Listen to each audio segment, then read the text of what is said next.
Olá! Hoje a nossa análise mergulha num dos textos mais fascinantes e, vamos ser honestas, mais intimidadores da psicanálise. Com certeza um dos mais desafiadores. O material faz parte do projeto Psi em Áudio e a missão é desvendar o Seminário 20 de Jacques Lacan, o famoso Mais Ainda. Sim, o Ancor. Ele é um material denso, né? Tem essa fama de ser quase impenetrável, mas a promessa é que as ideias ali são revolucionárias. A gente vai tentar extrair essas joias sem se perder no labirinto. É um ótimo desafio. Lacan nos provoca a pensar completamente fora da caixa, sabe? Totalmente. E para a gente navegar por essas águas, eu pensei em alguns pilares. Tipo, focar no conceito de gozo. Que já adiantam não é o que parece. De jeito nenhum. Focar também na famosa frase, não existe relação sexual, e no que ele propõe de tão radical sobre o amor e a posição feminina. Perfeito. Então vamos direto ao ponto que parece ser a chave de tudo. O que afinal Lacan quer dizer com gozo? É o ponto de partida ideal. É a palavra que abre quase todas as portas nesse seminário. A primeira coisa que salta aos olhos é ele dizer que o gozo é aquilo que não serve para nada. Isso já vira de cabeça para baixo qualquer ideia que a gente tem de prazer ou satisfação. Quer dizer, não é a mesma coisa que prazer, certo? Exatamente. É a distinção fundamental. O prazer para a psicanálise, ele opera numa lógica de homeostase. De equilíbrio. Isso, ele busca reduzir a tensão. É aquela sensação de, ufa, que alívio. O gozo é o oposto absoluto. É um excesso, é uma descarga de intensidade que vai deliberadamente além do princípio do prazer. E por isso que pode ser angustiante. Ou até doloroso. Pode ser experimentado como angústia ou dor, mas ainda assim é uma compulsão. E é aí que entra a ideia do superego, mas de um jeito bem diferente do que a gente costuma pensar. Sim, Lacan aponta que o superego, essa voz interna da lei, não é um conselheiro moral. Pelo contrário, ele não nos aconselha a gozar, ele nos ordena, goze. E quando você menciona o superego, não estamos falando daquela consciência, tipo um anjinho no ombro dizendo pra gente ser bonzinho, né? Parece algo bem mais perverso aqui. Precisamente. O superego de Lacan não é um anjinho, é um tirano sádico. Ele, ao mesmo tempo que proíbe, exige uma satisfação impossível. Como assim? Ele grita, não faça isso. E no mesmo fôlego, sussurra, você tem que gozar. É essa contradição que nos move e muitas vezes nos paralisa. É um imperativo de satisfação que nunca se satisfaz. Exato. E dentro dessa lógica, o texto fala de um gozo fálico. Certo. Como ele se encaixa nessa busca incessante? O gozo fálico é o gozo que entra na contabilidade, sabe? Que pode ser localizado, que se inscreve na lógica do ter. É o gozo ligado ao órgão, que se enquadra numa lógica universal, principalmente para o lado masculino da sexuação. Uhum. Lacan usa aquela metáfora grega de Aquiles e a tartaruga. É uma corrida infinita onde Aquiles, o mais rápido dos homens, por mais que corra, nunca alcança a tartaruga. Ele está sempre um passo atrás. Essa metáfora é ótima. É quase como a lógica de um videogame ou de rede social, então. Sempre tem o próximo nível, o próximo post, o próximo like, uma promessa de satisfação que, quando você alcança, só revela a próxima meta. Exato. O alívio nunca dura. A linha de chegada está sempre se movendo. Esse é o gozo fálico. Uma busca que se define pela própria impossibilidade de ser plenamente satisfeita. Essa ideia de uma busca que nunca se completa me parece a pista perfeita para a próxima provocação dele. Porque se a satisfação individual já é impossível, o que acontece quando você coloca duas pessoas nessa equação? Não fica mais fácil. Pelo contrário. O que talvez explique a famosa e bombástica frase, não existe relação sexual. É exatamente essa a ponte. Ele não está, obviamente... Negando que as pessoas fazem sexo. Claro que não.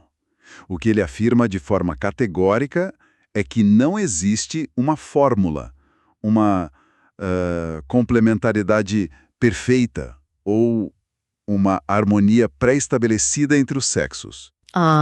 Não há um yin que se encaixe naturalmente no yang do outro. Falta uma inscrição simbólica, um manual de instruções cósmico que garanta essa relação. É um impossível de se escrever. Então, toda a nossa cultura de encontrar a alma gêmea, a outra metade, na visão de Lacan, uma tentativa poética de negar um fato brutal. Não existe um encaixe perfeito. Exatamente. O amor, para Lacan, não é encontrar a peça que falta. É o que se inventa para lidar com o fato de que a peça não existe. É nessa lacuna, nesse impossível, que entra o amor. É aí. O amor é o que vem para suprir, para fazer suplência a essa ausência de relação. E o exemplo do amor cortês da Idade Média que aparece no material ilustra isso muito bem, né? É o exemplo perfeito dele. Os cavaleiros criavam obstáculos intransponíveis para amar sua dama. Eles a colocavam num pedestal. Inalcançável. Mas por quê? Porque ao fazerem isso, eles transformavam a impossibilidade fundamental da relação numa série de desafios nobres, elegantes. O amor, para Lacan, é essa invenção, essa construção poética para lidar com o fato de que não há garantia nenhuma. Cá, isso é radical, porque inverte tudo. A gente pensa no amor como a causa da nossa conexão, mas Lacan parece descrevê-lo como a consequência da nossa desconexão fundamental. É uma ferramenta que a gente inventou para conseguir construir uma ponte sobre o abismo que existe entre nós. Uma ferramenta, um ato, um trabalho, não um sentimento que simplesmente nos acontece. E essa ideia de uma falta estrutural nos leva direto para a questão do feminino no seminário. Certo. Se de um lado temos o gozo fálico, que é essa busca infinita, mas contável, o que existe do outro? O seminário diz que a mulher é não toda submetida a essa lógica fálica. Sim. E eu tenho que admitir, essa expressão, não toda, soa um pouco depreciativa, como se algo estivesse faltando. Lacan tinha consciência de como isso soaria. Tinha total consciência. A provocação está justamente no termo. É uma leitura comum, mas equivocada, pensar nisso como incompleta. E o que significa, então? Ele está tentando usar a própria linguagem falocêntrica para apontar para aquilo que escapa a ela. Ao dizer não toda, ele força a linguagem a admitir seu próprio limite. É uma armadilha conceitual. Não toda significa que a posição feminina não é inteiramente capturada pela função fálica. Um pé dentro, um pé fora. Exatamente. E é essa parcialidade, esse pé fora, que abre a porta para algo a mais, para um outro gozo, um gozo suplementar. Suplementar, ele não se opõe ao fálico, então. Não, ele existe para além dele. E que gozo seria esse? As fontes mencionam místicas como Santa Teresa d'Ávila. Ele está falando de um êxtase religioso. A estátua de Bernini, o êxtase de Santa Teresa, é citada como grande exemplo. Sim, essa estátua é a imagem que ele usa para nos fazer ver o que não pode ser dito. Nossa. As palavras. As místicas o sentem, o vivenciam. O rosto de Santa Teresa de Bernini é a imagem perfeita disso. Um corpo entregue a algo que o ultrapassa. Mas elas não sabem dizer o que é. Exato. Perguntam a elas o que sentiram e a resposta é Deus, porque talvez seja uma única palavra que parece dar conta da magnitude da experiência. Entendi. Então não é que seja um gozo literalmente religioso, mas a experiência mística é a melhor analogia que ele encontrou para falar de um gozo que está para além da linguagem. Para além da lógica fálica do ter e do contar. É um gozo do indizível. Faz todo sentido. E essa dificuldade de falar, de colocar em palavras, nos leva a outro conceito crucial, né? Aquela ideia de Lalang. Isso mesmo. Confesso que toda vez que eu leio sobre Lalang, escrito tudo junto, meu cérebro dá um nó. É como se ele estivesse nos dizendo para desaprender a gramática para entender o que realmente importa na fala. É por aí. Para Lacan, a linguagem nos constitui. Somos feitos de palavras. Mas antes da gramática, da sintaxe, existe Lalang. Pense nela como um material bruto, sonoro, caótico da língua. Como o balbúcio de um bebê? Perfeito. Como o balbúcio de um bebê, onde o gozo e o sentido ainda estão misturados.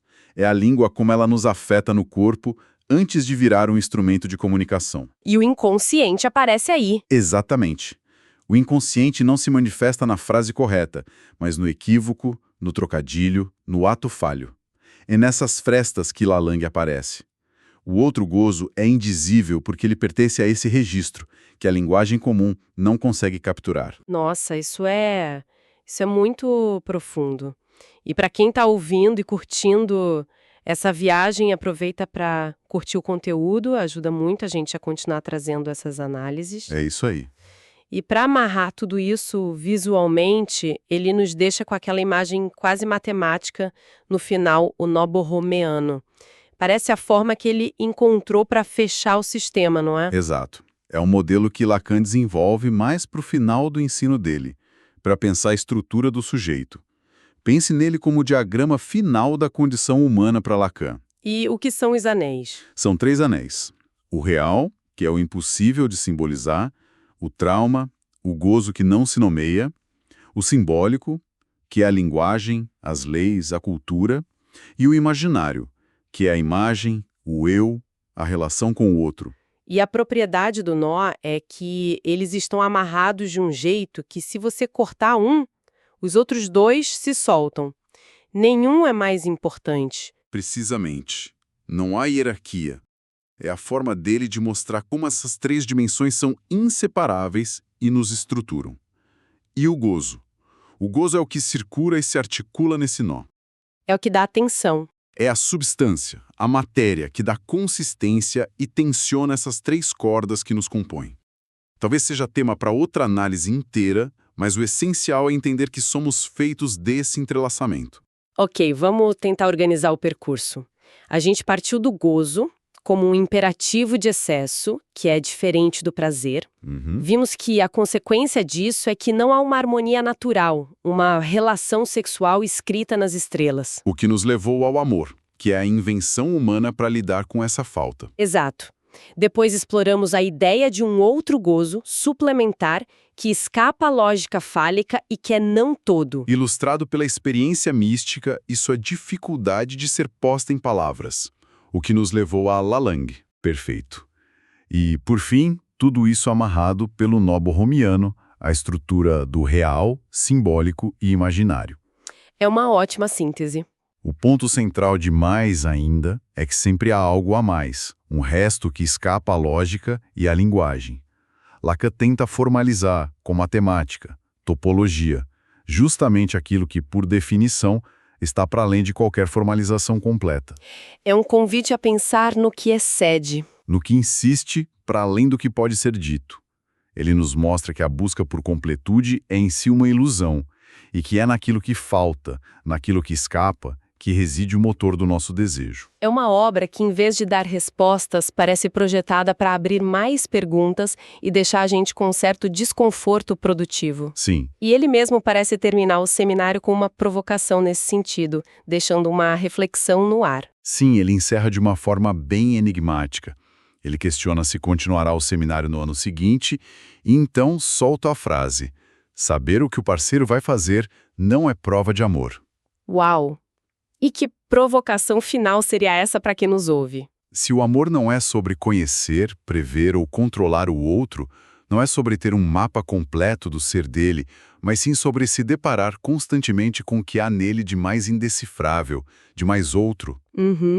Como seriam nossas relações se a gente abraçasse essa incerteza em vez de tentarmos eliminá-la a todo custo? Fica aí a reflexão. E para quem gostou, não se esqueça de seguir o canal para mais áudios de psicologia. Até a próxima!